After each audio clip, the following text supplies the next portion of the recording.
A naked man writes a gospel and splits up one of the greatest duos of all time.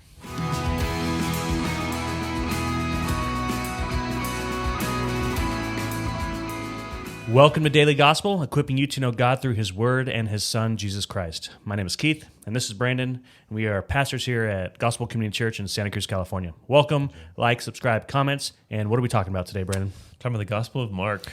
A new gospel today. It is so good. It is almost the same as the last gospel. Almost. We'll get into that. This last time it was your fault that you were sick, and I shamed you publicly for it. Yes. This time I was sick, and therefore the episode did not get released on time. And I did not shame you publicly. Yeah, you were going to. I just preempted it. Just got ahead of that. Shame myself. Because now, again, we know, like, if you get sick, it's entirely your fault because you're just a morally bad person. Oh, that's true. Yeah. Yeah, I knew that you were morally inferior. Now I realize I'm morally inferior. We all need Jesus, right? You know, we need the great physician. So it's good to know. But hey, it was very mild sickness. But if you get sick, you just can't be around people. You're a pariah. That's true. Yep. Leprosy. That's our world we're in. Yep. So in the Gospels, we're getting multiple angles on the story of Jesus, right? So we're seeing his, the key events in the whole Bible are the birth, life, death, resurrection of Jesus, right? That's what it's all about. And so we get 4 different perspectives. So today we're in the Gospel of Mark, and like I said, Mark shares about 90% of its content with the Gospel of Matthew. So it's a ton in common, and obviously there's some sort of relationship in terms of, somebody kind of borrowed from someone else or used someone else's gospel as the basis for their accounts to some degree. And most people think, well, I don't know if I can say most, who knows what the consensus is, but we kind of are taking the perspective that Mark was written first and then Matthew kind of built on Mark's narrative. I think most people, from what I've heard, think Mark is the first one. Yeah. Again, it's like whenever someone says most scholars believe X, it's like not true because there's a bajillion opinions. But Mark, in its structure and how it presents things, gives us a different perspective that is very helpful and I think very interesting. And so as we go through this, there's a ton of stuff to talk about. So we won't go through necessarily all the same narrative accounts again and again. I just don't see a reason for that. But we will deal with some specific questions that probably came up for you as you were reading. Yeah. Things like, why does Jesus keep telling everyone not to tell who he is? Right. Or what about the ending of Mark? Why does my Bible have a note that breaks that ending off from the rest of the text, and it seems like it's disjointed? Right. So we'll deal with that as well. So a lot of interesting questions with this text that I'm excited to get into. So first, let's deal with who wrote Mark. Yeah. Well, who wrote Mark? What do you think? Who do you think wrote Mark? The gospel according Mark. Mark, yes. Yep. So John Mark was his name, like Billy Bob or Jimmy John's, or that's different. Jimmy John's. But he got 2 names, so he's kind of known by both. But primarily Mark, and we have confidence that he wrote this book because of early church history is pretty much unanimous in his authorship. No one disagrees with Mark in authorship. So we see the earliest comments about this book say that Mark wrote it. They say, so why was Mark writing it? Well, because Mark was actually a disciple of Peter. And so the earliest testimony to this gospel say Mark wrote it based upon Peter's accounts. So as he was being discipled, he was following Peter, hearing his presentation of the gospel, he was putting together his own account of the gospel story.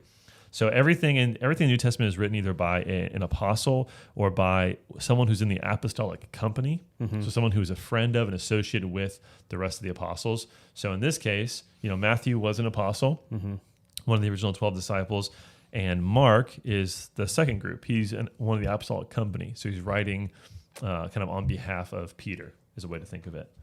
So the Gospel of Mark at times really does sound like an eyewitness account.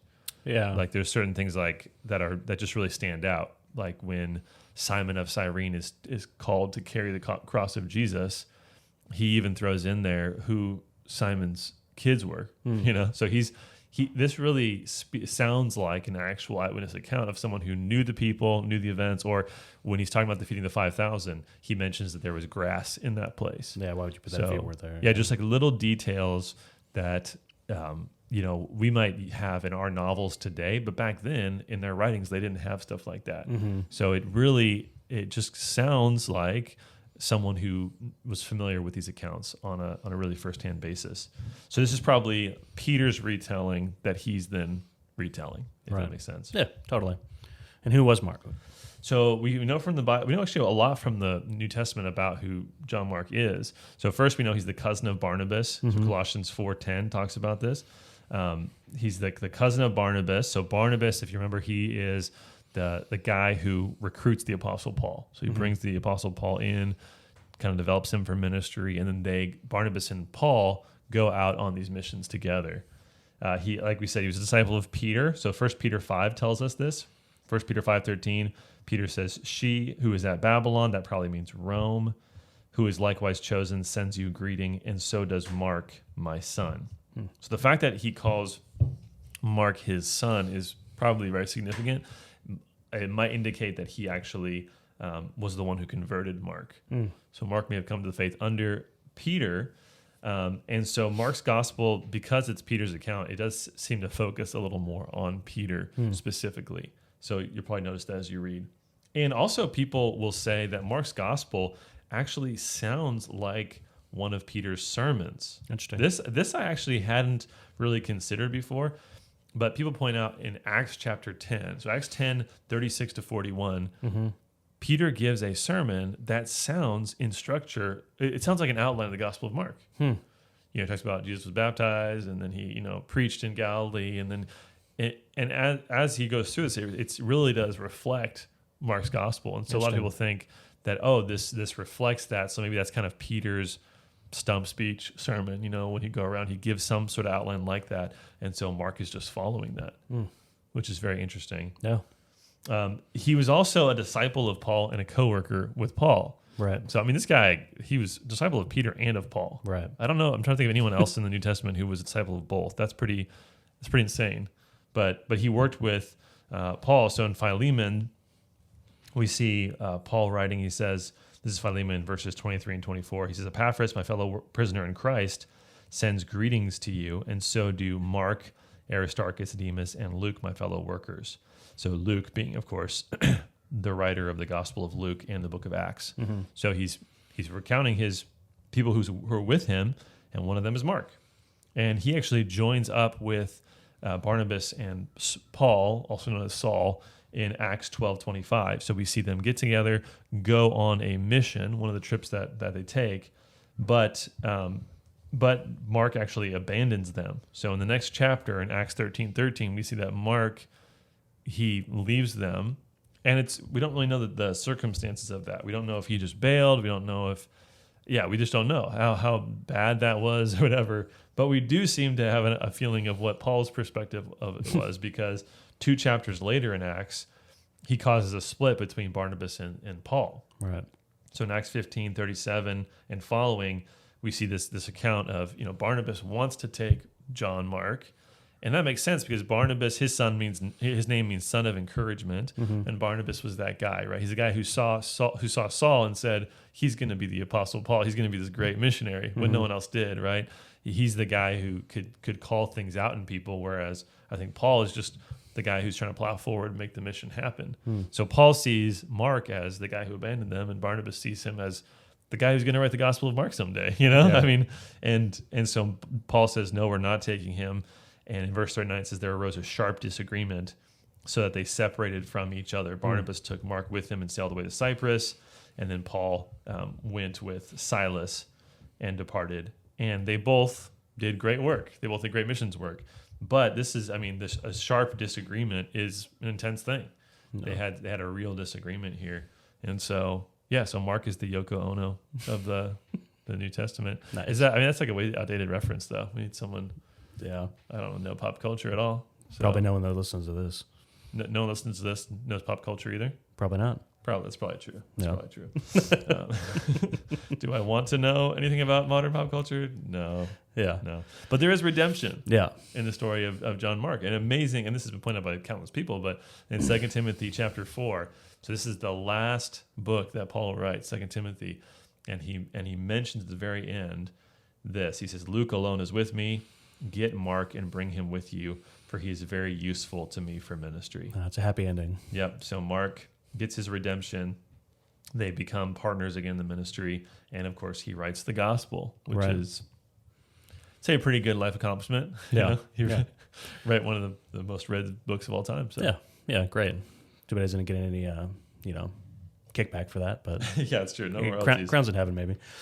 All right, cool. So we've looked at kind of who Mark is. We can agree that he wrote this book. Yeah. We've seen his life a little bit, but does he actually appear in the gospel? Sometimes the writers include themselves, in the accounts, but do we see Mark in Mark? Yeah, I mean, the honest answer is we just don't really know because it doesn't say specifically his name. Right. But a lot of people think he appears in chapter 14 in the arrest account of Jesus. Interesting. So, yeah, Mark 14:51. And I'm not joking. This is a lot of people think this is Mark here. It says, a young man followed him. This is after Jesus is arrested. It says, young men followed him with nothing but a linen cloth about his body, and they seized him, but he left the linen cloth and ran away naked. Nice. So that is... So that's Mark, scripture. apparently? This is the word of God. Thanks be to God. So a lot of people think that, well, why would he include this detail of this guy running away naked? Because that's Mark. I mean... It's so weird. Like we were talking earlier, it's just... you're getting to the climax of the whole book, and then there's this random, like Jesus is literally just taken, and then there's this little detail of a guy running away naked. Yeah. It is bizarre. It is absolutely bizarre. And why is he out there with just a cloth? Like, yeah, very strange. So is that Mark? We report, you decide, I guess. So obviously at the intro, we we're implying that it was him, but yeah, very strange. But also, again, a detail that if it wasn't Mark, it does speak to the fact that this was an eyewitness, because again, you include these little details that they seem important to him, don't seem important to me. Right. Like you could have gone without that and just given us the meat. But anyway. Maybe in retrospect, all the other apostles are making fun of him for this moment, so he had to add it in or something. I don't know. He is really hard on the other disciples. We'll talk about that later, but he just really rags on them a lot. So, sometimes it's fun to talk about where physically the actual book was written. So where did Mark write this, or where do we think he did? Yeah, so I think the general consensus is he probably wrote it when he was in Rome. Okay. And there's a couple reasons for that, right? So one, Paul or Peter saying that Mark is with him, in reference to Babylon, like I said in 1 Peter 5, that may be, him saying that he's in Rome and that Mark's with him. So that, and there's some historical evidence to say that Peter was in Rome. But there's also this mention of Rufus. So as I mentioned in chapter 15, verse 21, it speaks of Simon of Cyrene, and he's the father of Alexander and Rufus. So it's a very strange comment to mention his sons, unless they were known to the people you're writing to. Mm-hmm. Otherwise, who were Alexander and Rufus? Right. But Rufus is mentioned in Romans 16:13. So could there have been more than one Rufus? Of course. But it just seems like there may be a connection there because of someone being mentioned like that was probably a known person. Right. So maybe Simon of Cyrene was converted, or his kids were converted and became part of the church in Rome. That's a conjecture, but it's possible. And then another thing people point out is this focus throughout the book on the high cost of discipleship, suffering, that it's difficult to follow Jesus. It seems to fit with a persecution context. Yeah. So maybe Rome was that context where they're suffering a lot at the hands of the Roman emperors as they're trying to become enemies of the state. That may be true. Yeah. Again, that's probably the best proof is 1 Peter 5:13. But the other things maybe speak to, inform that a little bit as well. Very good. Okay, about when was this gospel written? Probably 50s or 60s. Yeah, I don't want to go into all the details of that because it's just not that important for most people listening. But this was probably written very early, so 50s or 60s. We said Matthew was probably mid 60s, so I would say it was before that. So very cool. 50s is very likely. Yeah, early. So first gospel written very early, and that means this was, if it was in the 50s, it was within 20 years. Yeah, after Jesus. Yeah. Yeah, so people are still alive. A lot of people are still alive that were present there for that. Crazy thing about it. Means you got to be accurate because people can call you out. Yeah. So yeah, it's true. All right, so we talked about in some of the previous episodes this year. This is one of the Synoptic Gospels. Yeah. Let's do a little bit of a review on that. Yeah, so synoptic, just to remind you, those are the Gospels that have a similar perspective, right? They see together. And what we said was that there's a similar structure in the Synoptic Gospels. So there'll be an intro to Jesus, his public ministry in which tension is building. And then the pivotal point in each of these Gospels is the confession of Peter. That's sort of the hinge of the gospel. So it goes kind of more from public ministry to private ministry or something like that. Yeah. And here we're going to see it's kind of a transition into the Passion Week. So, and then of course it ends with the passion of Jesus and resurrection. Right. So we're going to see that similar pattern here in the Gospel of Mark. And he focuses a lot on the Galilean ministry and then goes and spends half the gospel essentially on the Passion Week. Yeah. So Very cool. Awesome. So major themes in the Gospel of Mark, and obviously they're about Jesus. Yeah. Each one has a specific special interest. Absolutely, yeah. So one of the big things that we see is a focus on action in the Gospel of Mark. Everyone observes this. This is like the most easy thing to see, easiest thing to see in the Gospel is that he keeps using this word immediately. Just in the first couple chapter, chapters is it's like, like immediately. It's just like frantic. So he's very focused on action. The majority of the miracles of Jesus are recorded in the Gospel of Mark. So, of course, they're repeated in other places, but he records over half of Jesus' miracles that we know of. There's not a lot of fluff in this gospel. It's getting to the meat of what he's doing. And so action is a big theme. And that probably ties with the theme of servanthood. Jesus is portrayed as the servant in Mark, not exclusively, because he's obviously clearly the son of David, the king, all those things. But there's a focus on his action, which seems to point to his servant. And that connects to Isaiah 53 as well. There's a theme of really the identity of Jesus, the question of who is Jesus. It really kind of structures the entire book. You'll see these questions about Jesus' identity being asked at key points and being answered at the very end. And so that's very important to see this. And with identity, there's, again, the servant metaphor or picture. There's also the Son of God. That phrase is very important in terms of the structure of the book. And that's going to be a big part of answering his identity and who he is. Very cool. Passion Week is a big focus, like I said. Martin Kahler, I don't know how to pronounce it. It's some German dude, I think. But his famous quote is that the Gospels are a passion narrative with an extended introduction. And for Mark, that really does seem to be true. It's about half passion. So, and then the last thing I would say is that there's a focus on discipleship, a focus on the high cost of following Jesus, the difficulty of following Jesus. So we're going to see that brought out as well. So it's pretty simple, straightforward gospel, and I think a lot of us are going to like that as we read. Awesome, man. So just in a literary sense, what's the outline? How does it separate out? Yeah, really simple outline here. Chapters 1 through 8 is Jesus' ministry. So up until the second half of chapter 8, but chapter 8:31 to chapter 10 is his journey to Jerusalem. So this is sort of the turning point. So we'll see that confession of Peter to set off this section, and then him going to Jerusalem. And then chapters 11 to 16 is Passion Week. Cool. So it's really kind of two sections with this hinge in the middle. Yeah, pretty simple. Kind of how you can think of it. So yeah, very, very simple, straightforward structure. Love it. If you're to sum up why this gospel is written, obviously to express, the gospel of Jesus, but yes, yeah. To evoke the question really, and get an answer out of the audience of who is Jesus and is he worth following? It's all about the identity of Jesus and following him, being a disciple of his. So the way it's written, as I read through it again, I'm like, man, this is really fascinating, especially the ending. I think the ending is very fascinating, very provocative, and is helpful for us in a very practical way. So yeah, who is Jesus and how do you follow him? Awesome. Cool. Well, you want to jump into the text and we'll Let's get in. We spent about half our time going through the intro stuff. But that's all just so important, to set up for the book. So it starts off, you can really see the theme right here, right? Mark 1:1 says the beginning of the gospel of Jesus Christ, the Son of God. So every word here is so important. He's very focused on this word gospel in his gospel, right? So gospel being good news. So Mark is focusing on the gospel, and he really wants to convey the importance of Jesus giving a message. We'll see that more in the end of chapter 1. So he's speaking to the good news, and it's the good news of Jesus who is the Christ. So up front, he is very clear Jesus is the Messiah. He doesn't hide that at all. Right. Even though Jesus at times will will want to diminish that or hide Right, it, yeah. which we'll speak to. But he is the Christ, and he's also the Son of God.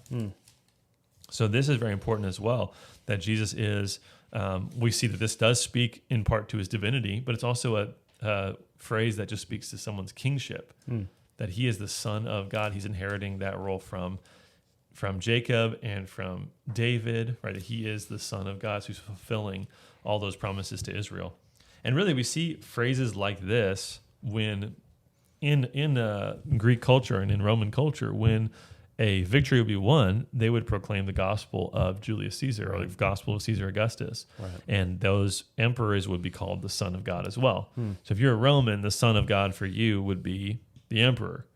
The gospel would be the latest victory you won. Right. So for Jesus to speak in this way shows that he's a king bringing a kingdom and that he's transcending the government of this world. Right? Yeah. He's doing something that is beyond what people have experienced before. Yeah. And that he's going to accomplish something in real history, a real victory of sorts. So, yeah, so this verse, I mean, starts us in a really good direction. Yeah, it lays out for us exactly who Jesus is going to be, and it's hard to miss. Yeah, it's totally different than Matthew, which we looked at previously, right? Yeah. Matthew just starts out with the genealogy, emphasizing like the kingship of Christ and stuff, but this is totally different. Yeah, like we said, not a great attention grabber if you give a speech. This is. Yeah. I mean, whoa. If you're in that culture, this is going to say a lot to you. This is a lot of weight. Right. So, okay, how are you going to prove that Jesus really is this Messiah? Well, he gets into it with, this quote from Isaiah chapter 40 and Malachi 3. So Matthew focused a ton on Old Testament fulfillment. Mark doesn't as much. But here he does at the beginning show this is the fulfillment of the Old Testament. So John the Baptist is a fulfillment of Elijah's ministry and this prophecy in Malachi 3 about one who's going to come to prepare the way for the Messiah. So we see imagery of John the Baptist with him having a leather belt and camel's hair, skin of camel's hair. So this is very unique because the Bible doesn't speak much to people's appearance. Like we saw in the Old Testament with Absalom when it speaks to his hair and all this stuff. Like it's very unique that it would make this much of a mention, and it's very significant in that story. Here, this is significant as well because this is the same way that Elijah was described in 1 Kings. I don't know the reference off the top of my head. I think 1 Kings 10 or something like that. But he's described as wearing camel's hair and having a leather belt. So John is supposed to be a picture of Elijah. Not that he's like the same exact person, but he's fulfilling the ministry of Elijah, which we saw, again, go back to listen to those episodes. But we talked about Elijah preparing the way for Elisha. There's a lot of connections to Jesus with Elisha and John the Baptist with Elijah. So, but all to say, here he is conscious of this, and he's saying John the Baptist is coming to prepare the way for Jesus. Now, the baptism of Christ is very significant because he's baptized, obviously, which, he's not doing it for the same reason we do, but he's doing it to identify with his people. And when this is sort of his anointing as a king, and when he's raised back up, again, the question that's going to be asked throughout the Gospel of Mark is, who is Jesus? And we have a really important answer here. We had one in verse 1, right? The Son of God. But we have one here as well, right? That it's the voice came from heaven saying, you are my beloved Son. With you I am well pleased. Right. So God the Father is affirming what Mark is saying in his gospel. His sort of like introduction, right? God is saying the same thing. This is my beloved Son. Yeah. And this brings back to Genesis 22 again, and the offering of the beloved Son. And then, of course, we see this throughout with the firstborn son metaphor in Exodus. But God is clearly saying that this is the Son of God. So hold on to that, because that's, again, that Son of God theme will help us throughout the book. It'll structure the book in a big way. And then we see his message in verses 14 and 15. The message is the gospel of God, verse 14, saying the time is fulfilled, the kingdom of God is at hand, repent and believe in the gospel. Yeah. So a lot of mentions of the word gospel in the beginning. You don't get it in any other place. Right? Like he's God, he's going to do something to bring a real change. Right? So the action of Christ will accomplish a real victory for God's people, and the kingdom of God is present. So there's a lot going on here at the beginning. So the first miracle of Jesus is in chapter 1. Again, not the first miracle in the Gospel of Mark, I should say. No. And this first miracle evokes a question. So he heals a man with an unclean spirit, and they were astonished that he did this. And the demon actually starts to speak to who Jesus is. Mm-hmm. So verse 24, what have you to do with us, Jesus of Nazareth? Have you come to destroy us? I know who you are, the Holy One of God. Holy One of God is really synonymous with Son of God. Mm-hmm. Right? I mean, so the demon is acknowledging that Jesus is the Christ, that he is in some, sense divine, that we don't necessarily know entirely yet. But Jesus commands him to be silent, and the response from the crowd is verse 27. They say, what is this? Mm-hmm. A new teaching with authority. He commands even the unclean spirits, and they obey him. Mm. So they're asking the question of what is this, or you could really say, who is this? Mm-hmm. Who is this person? What is going on? How does he have this kind of a power? Right. So we see that question being asked, and the Gospel of Mark is aiming to answer that for us. It already has in some ways, right? But notice, like I said, how fast things happen. It's, in this little section here at the beginning of the Gospel, we have John the Baptist, baptism, temptation of Jesus. That's like a whole chapter in Matthew. Yeah. And then, 2 verses. And then calling the first disciples, healing. He heals some more. He preaches some more. So Mark isn't spending time, sitting and pondering these things. He's just going through them really quickly to give you a picture. I do like Mark's emphasis on like the preaching of Jesus's ministry. It's like, obviously there's when you at first reading, you definitely see like he's healing people and doing all this, but even verse 38 of chapter 1, it says, and they said, then let us go to the next towns that I may preach there also, for that is why I came out, And then, couple that with, Jesus' ministry to proclaim the gospel, earlier in the chapter, it's all about him proclaiming the good news of Jesus, the gospel. Yep, exactly. So he's not, even though this is the action gospel, he doesn't want you to mistake that these actions were the point. Mm-hmm. And Jesus wasn't just healing for the sake of healing. Yeah. Like he had an actual mission, which was to proclaim a message. And so if anything could hinder him from that, he was going to stop doing that. Yeah. Including helping people. Yeah. Pretty crazy. But very important for us to understand. Yeah. So we see in chapter 2, only got a couple minutes left here. So chapter 2, the healing of the paralytic. This also points to the special purpose of his ministry, right? Mm-hmm. So he says to the guy who's brought, lowered down, he says, "You're forgiven." Right. And everyone starts to say, "Well, who is this?" Yeah. Right? How can this person say this? Right? Yeah, why does this man blaspheme? Yeah. So again, the question of who is Jesus? How can he speak this way? And he asks this question of, well, which is easier, to forgive someone's sins or to heal them? Which I always am like, I think it's easier to heal someone than to forgive their sins. But, I guess that's kind of the question. But he does the healing, and he evokes that question again. Mm-hmm. And he shows that everything is about doing this for the forgiveness of sinners. Right. So he's more focused on the forgiveness than he is the healing. Mm-hmm. And the next section, he's challenged again because he's eating with sinners and tax collectors, and he says, "I came out for sinners. Mm-hmm. That's why I'm here. I'm here for sinners, for the sick." Yeah. So we're seeing that message of Jesus and what he's all about. Yeah. In chapter 3, we see another unclean spirit calling Jesus the Son of God. Mm-hmm. Very important. So chapter 3, verse 11. And so he has powers over these spiritual beings. Mm-hmm. And this is, obviously compelling case for his identity. Right. But there's also this division. So there's going to be division between the powerful are not convinced of who Jesus is, and even Jesus' own family at the end of the chapter. Yeah. They're trying to get to him. And the reason they're trying to get to him is in chapter 3:21, because they thought he was out of his mind. Mm. So who is Jesus? There's a lot of confusion here, and we'll kind of see some more tension built next week. Cool. Awesome. So how should we live? Well, I think it's important for us to see from this the gospel is the primary thing, right? Not social work, not seems any like what other Mark's cause. point us to. But the good news of Jesus, that we should live like it. Yeah, it's simple and good. Yeah. Cool. Well, that's all we got time for today. Thanks for joining us for Daily Gospel, and we will see you next week for the next section of the Gospel of Mark.